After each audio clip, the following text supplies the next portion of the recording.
unaopewa na serikali sio muhuri wa kujigongea gongea kama vile unakwenda kwenye harusi. Ile ni nyaraka na ni lazima ilindwe na lazima iheshimike. Sijui unaelewa mpaka hapo? Sio mtu anakuja na gonga tu muhuri. Mwenyekiti, sogea hapa.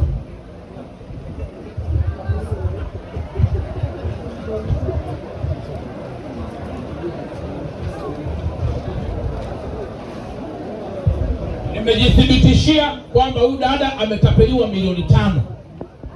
Ninamlipa mimi milioni 5. Wewe mwenyekiti, ingia kwenye 18 za kunidhulumu mimi. Mimi namlipa huyu kwa niaba yako. Shika hela hii.